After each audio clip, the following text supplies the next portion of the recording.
Sallallahu ala Muhammad sallallahu alaihi wasallam. Yang kedua, kita mendapati bahwasanya adakah orang yang berilmu yang akhirnya mereka gagal masuk neraka disebabkan akhlaknya tidak sempurna dan akhlaknya itu menghalangi dia masuk surga. Ada atau tidak ada? Ada atau tidak ada?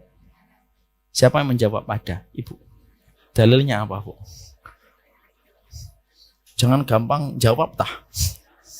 Lebih baik ibu tidak jawab, saya doakan semoga diampuni dosa-dosanya. Daripada ibu jawab tapi nggak ngerti dalil.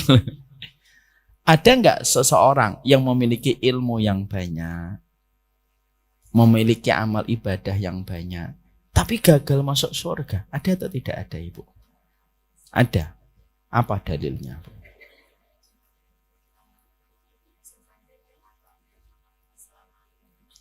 Itu pernyataan, Ibu. Saya bertanya dalil. Enggak. Dalilnya ibu pasti tahu. Ibu pernah membaca dalil tentang atadruna manil muflis? Apakah kamu tahu siapa orang yang merugi? Pernah tahu hadis itu? Apakah kalian tahu siapa orang yang bangkrut? Pernah dengar hadis itu? Pernah. Rasulullah pernah tanya kepada para sahabat dalam hadis yang sahih. Atadruna manil muflis? Kamu tahu nggak siapa orang yang bangkrut itu? Kata para sahabat, orang yang tidak punya dinar dan tidak punya dirham ya Rasulullah. Nabi menjawab, oh enggak itu. Al-muflis min ummati, sesungguhnya orang yang bangkrut di antara umatku, yaitu adalah mereka yang memiliki amalan yang begitu banyak. Berarti kalau memiliki amalan begitu banyak, dia ada orang solih atau tidak solih? Solih dan berilmu. Dia memiliki amalan yang banyak. Ketika pertama kali datang di padang mahsyar, amalannya menjulang tinggi, membuat orang itu terpesona. Amalannya apa orang itu? Ya'ti bihasanatihi, kata Nabi itu. Dia datang membawa amalan yang banyak. Ketika dia dihadapkan kepada pengadilan Allah, orang itu terkagum dan terpesona dengan menjulang pahalanya yang begitu besar selayak gunung.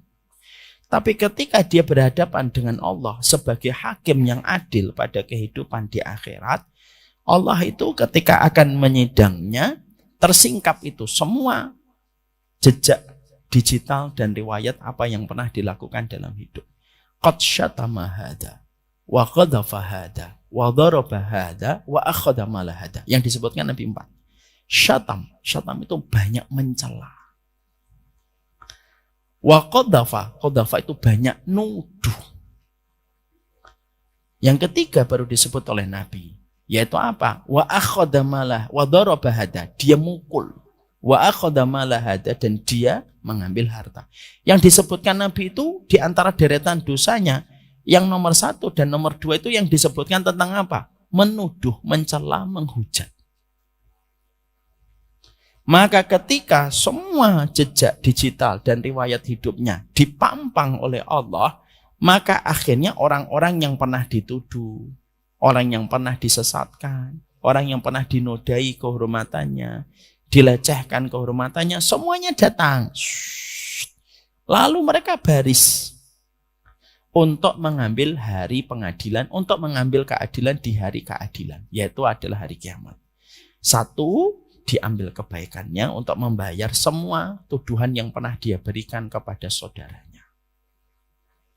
1 lagi maju, dituduh lagi. Saya pernah dituduh falan begini. Ternyata tidak terbukti. Dikasih lagi oleh Allah pahalanya. Kata Rasulullah, wa funiyat hasanatuhu. Sekejap hilang itu semua kebaikannya yang menjulang tinggi yang membuat orang itu kagum. Tapi apalah Jor? Orang masih panjang untuk mengantri.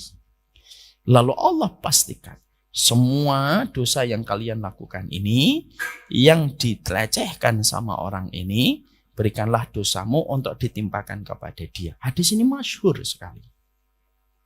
Dan akhirnya apa? Akhirnya dia yang asalnya datang pada waktu hari kiamat membawa amalan pahala sebesar dan setinggi gunung, dalam sekejap habis dan berganti dosa setinggi gunung. Yang kurang disoroti, yang kurang dijadikan spotlight pada hadis ini itu apa? Orang ini tuh orang solih.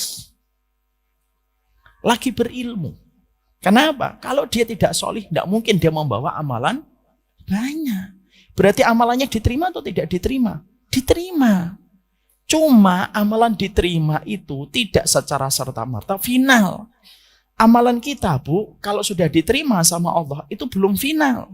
Sampai dipastikan kita tidak melakukan amal-amal dosa yang bisa menghapuskan kebaikan. Itu baru final. Jadi amal kebaikan itu nanti hisabnya itu gini. Amal kebaikan itu didatangkan dulu. Lalu ada nggak dicek amalan-amalan penghancur yang menghancurkan amal kebaikan. Kayu bisa rusak karena rayap. Kalau rumah kita pingin semuanya furniturnya itu kayu, modern minimalis, maka kita pastikan bahwasanya tanah yang kita beli tidak ada sarang rayapnya. Disuntik dulu, kanan kiri disuntik dulu. Maka sesungguhnya sama, hisab itu sama. Kita ini ada nggak riwayat yang melakukan dosa, yang menghapuskan amal. Maka amal kebaikan nanti disandingkan. Loh, dia ternyata suka mencela. Dia ternyata suka ngomongnya keji sama orang beriman. Dia mengatakan orang beriman itu sesat, padahal dia tidak punya kapasitas ilmu. Maaf ya Bu, mengatakan sesat itu berat. Saya saja, maaf, bukan mau sombong. Saya kuliah 7 tahun, lughah, bahasa dan fakultas syariah. Hampir 8 tahun. Pondok 4 tahun. Total berapa? 12 tahun saya belajar. Saya kalau akan mengatakan orang lain sesat, mikir 1000 kali. Karena perkataan sesat itu tidak gampang. Dan kalau ada seseorang sudah begitu gampang menyesatkan, makanya kan tadi yang disebutkan urutan Nabi pertama itu apa? Waqad syatama hadza, wa qadhafa hadza, wa dharaba hadza, wa akhadha mala hadza. Yang disebutkan Nabi poin 1 dan kedua itu tentang apa? Kehormatan orang. Jadi ternyata itu rayap yang bisa menghapuskan seluruh amal kebaikan kita sendiri, Bu. Makanya kadang-kadang kita sedih kalau ada saudara kita, ketika kita mendapati dia sudah mulai ngaji, tapi begitu gampang menyesatkan orang dan menyesatkan kajian-kajian yang tidak satu frekuensi dengan dirinya. Kenapa? Waqad syatama, kamu akan konsekuensinya menghadapinya. Dan itulah yang kita dapatkan. Berarti pelajaran akhlak itu menjadi pelajaran yang berat sekali. Tidak ringan. Makanya kita senantiasa selalu berdoa kepada Allah. Mintalah setiap waktu semoga Allah itu tambahkan akhlak kita menjadi lebih baik. Akhlak itu terbagi menjadi 2, Ibu. Yang pertama, ada akhlak yang kita dapatkan mauhibah. Ada akhlak itu yang kita dapatkan dari semenjak lahir. Kita membawa gen kebaikan dari bapak kita, ibu kita. Ibu kita lembut banget, kita pun lembut sekali. Kalau diinjek, ngomong, Pak, maaf, kaki saya masih kepake. Kenapa kok lembut? Bapaknya lembut. Injek tai kucing, dia minta maaf. Maaf ya, saya injeknya. Gitu. Karena lembut. Akhirnya anaknya dapat lembut. Itu namanya akhlak yang berdasarkan mauhibah. Mauhibah itu dari keturunan. Ada akhlak yang kedua yang dinamakan muktasab. Muktasab itu didapatkan dari pelajar. Dia belajar, dia mengkaji, dia mengerti. Akhirnya menjadi pribadi yang betul-betul hati-hati. Dan itu akhlak yang selalu kita minta kepada Allah. Itu yang selalu kita minta kepada Allah. Makanya salah satu doa kita,